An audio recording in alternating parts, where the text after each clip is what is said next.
নমস্কার, কেমন আছেন সবাই? অনেক দিন ধরেই সবাই বলছেন কেন রান্নার ভিডিও দিচ্ছ না। তাই অনেক দিন পরে আপনাদের সামনে একটা রান্নার ভিডিও নিয়ে এলাম। এখানে আমি চিংড়ি মাছ ভাজি করব। তো কি কি নিয়েছি দেখুন। টমেটো কুচি, তেজপাতা, পেঁয়াজ কুচি, এখানে গোটা রসুন আছে, এই যে দেখুন, দেখা যাচ্ছে কিনা বুঝতে পারছি না। এখানে আদা বাটা, পেঁয়াজ বাটা, অল্প অল্প করে রসুন বাটা, কাঁচা লঙ্কা বাটা। এখানে হলো গোটা যে কাঁচা লঙ্কাটা সেটা চিড়ে নিয়েছি। আর এখানে হলো চিংড়ি মাছটা ভালোভাবে ধুয়ে পরিষ্কার করে নিয়েছি। আর এখানে কড়াইটা গরম করে দিয়েছি। প্লিজ কড়াইটা সবাই স্কিপ করবেন, কারণ এই কড়াইটা আমার পছন্দের কড়াই। আমার বাড়িতেও ননস্টিক আছে, অন্য রান্না করি, এটা আমার রান্না করতে অনেক ভালো লাগে। তো কড়াইটা গরম হয়ে গেছে, এখন একটু সর্ষের তেল ঢেলে দেব। অল্প করেই দিবেন, কারণ আমি তেলটা একদমই অল্প পছন্দ করি, তাই জন্য যে যার মতো করে দিয়ে নিতে পারে। এবার কড়াইটা গরম হয়ে গেছে, এবার আমি পেঁয়াজটাকে দিয়ে দেবো।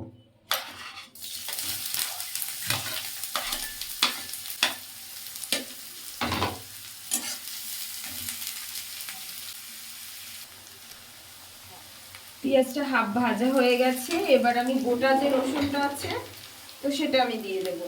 এই যে গোটা রসুনটা দিয়ে দিলাম।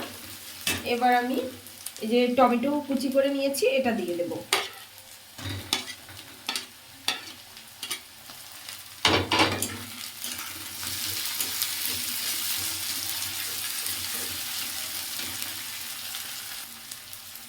এরপরে আমি হলুদ গুঁড়োটা দিয়ে দেব।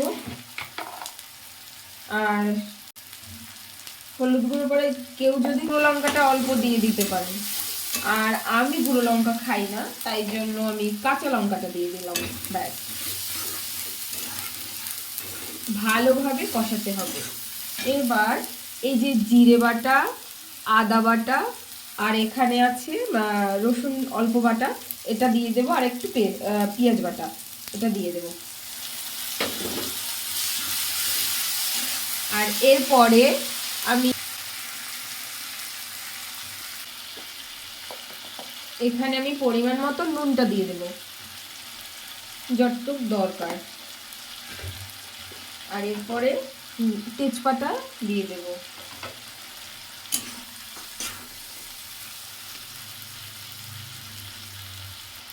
আর এখানে আছে গোটা দারচিনি, এলাচ, এগুলো দিয়ে দেব। এলাচটা যদিও আমি থেতো করেই মানে মাঝখানে দিয়ে দিয়েছিলাম, এলাচটাকে থেতো করে দিয়ে দিয়েছি। আর এখন দারচিনি ভালোভাবে কষাতে হবে। এবার আমি এই চিংড়ি মাছটা, এখানে প্রায় হাফ কিলো চিংড়ি মাছ আছে, হ্যাঁ, তো ওটা আমি দিয়ে দেব। এবার ভালোভাবে নেড়ে নিতে হবে।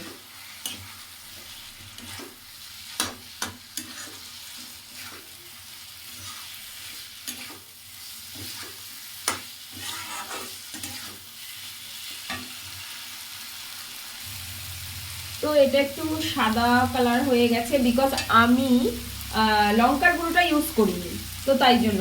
এবার একটু জল দিয়ে দেব, অল্প পরিমাণে। এবার একটু ঢাকা দিয়ে দেব, তারপরে ব্যাস হয়ে যাবে। তো চিংড়ি মাছটা অলমোস্ট হয়ে গেছে, এখন শেষে ধনেপাতা কুচি ছিটিয়ে দেব। ধনেপাতাটা অপশনাল, কেউ চাইলেও দিতে পারেন, এখন সিজন ধনেপাতা, তাই আমি দিয়ে দিলাম।